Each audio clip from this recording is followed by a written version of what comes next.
Saya dari awal sudah menyatakan banyak tulisan saya tentang tidak persetujuan saya untuk pembangunan kereta cepat karena terlalu mahal.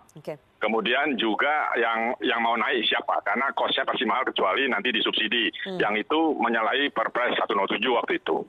Nah, lalu saya terus media mengikuti saya dan seterusnya. Lalu saya dipanggil Pak Presiden 16 Mei 2016. Saya tanya pada Pak Presiden, sebetulnya ini ide siapa sih? Kok seperti ini? Jawaban Pak Presiden, itu ide saya, Mas.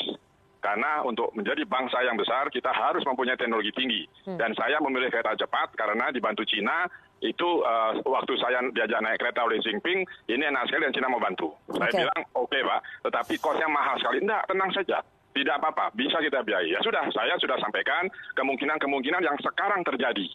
Jadi kalau sekarang berkomentar lagi, ya saya sudah sampaikan langsung pada Pak Presiden dan ini sekarang terjadi. Nah ini belum apa-apa. Yang nanti saya khawatirkan, ketika operation maintenance kereta ini sudah jadi, itu juga sangat tinggi.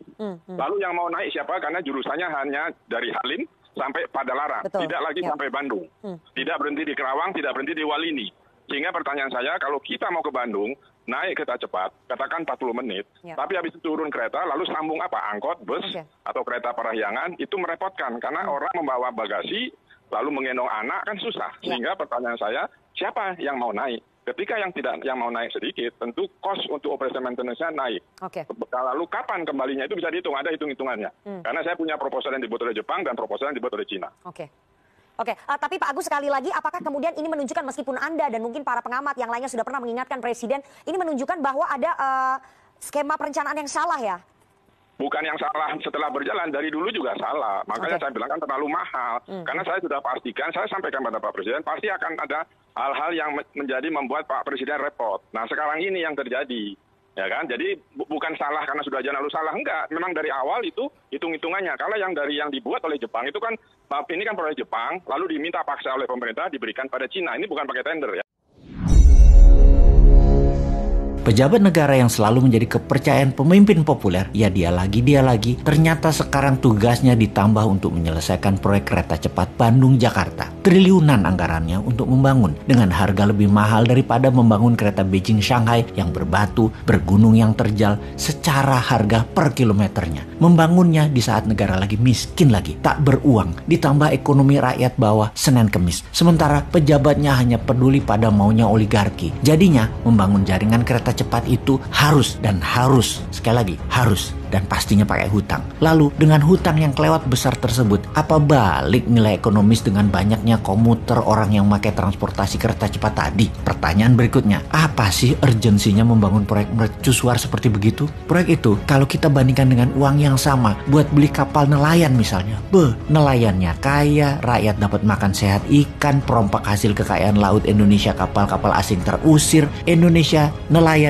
pasti lebih makmur. Kalau uang yang sama dibikin proyek oleochemical, turunannya kelapa sawit, ada lebih 50 produk dasar agar Indonesia tidak impor, dan ini membantu devisa negara. Kalau uang yang sama untuk membangun smelter nikel milik sendiri, tidak ada asingnya, smelter koper, smelter bauksit, smelter ferro, maka industri mineral Indonesia menguasai dunia dan menjadi pahlawan devisa. Hal ini semua yang dinamakan best value of money. Dengan uang yang sama, apa impact yang didapat dan keuntungan mana yang terbesar didapat? Multiplier efek yang ditimbulkan, dan produk tadi harus menjadi efek gentar negara. Kayaknya nggak ada pejabat negara yang menghitung cost accounting berdasarkan best value of money. Lah pejabatnya begitu duduk lupa fungsinya. Yang ingat gimana nanti kalau pensiun anak cucuku harus makmur. Jadi proyek apa saja yang penting cepat dan tidak pakai produk dalam negeri. Kalau produk dalam negeri, PPATK bisa cek arus uangnya. Kalau dari luar negeri nggak bisa. Jadi ya mainnya di luar supaya cuannya nggak kelihatan. Berapa yang buat proyek, berapa yang ditilep. Oke deh, begini kita coba ajarin cara bisnis, dagang, dan bernegara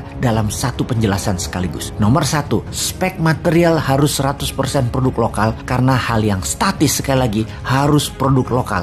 Mending Krakatau Steel yang buat relnya karena sisanya seperti bantalan dan jaringan-jaringannya yang statis dan elektrik lokal bisa. Tentunya dengan bimbingan yang memiliki lokomotif penarik gerbongnya. Lalu gerbongnya buatan Madiun PT Inka. Jadi hanya lokomotif dan teknologi teknologi high speed train yang dibutuhkan dari pihak asing yang ternyata tidak lebih 20% nilai proyek. Ingat, filosofinya kereta cepat atau alat transportasi massal adalah memudahkan perpindahan manusia dari tempat tinggalnya ke wilayah produktif lainnya. Dalam jarak Jakarta-Bandung, ada 3 pemberhentian baru. Jangan yang punya oligarki seperti Grup Lipo, Mekarta, Sinarmas pemberhentiannya. Harus lahan baru milik BUMN yang akan dibangun 1 juta tempat tinggal murah, cicilan tanpa bunga yang dibangun low rise apartemen, high rise apartemen, dan land house yang lengkap dengan sekolah, pasar, rumah sakit di setiap wilayah. Murahnya lahan, bangunan murah karena tanpa bunga akan memindahkan 1 juta manusia ke wilayah tempat tinggal baru yang bukan milik oligarki Dracula penyedot hak rakyat dan oligarki perubah peraturan pemerintah sesuai dengan maunya dan keuntungan mereka yang akan meningkatkan keuntungan mereka untuk menjadi sponsor politikus. Profit margin penjualan properti tadi akan menjadi pengurang nilai investasi dan penurun harga ongkos biaya kereta api tadi. Itu baru namanya game changing. Wis, ngono wae sarannya. Semoga didengar oleh orang yang peduli di atas sana kalau masih punya tempat di pikirannya untuk memikirkan rakyat dengan ilmu lain.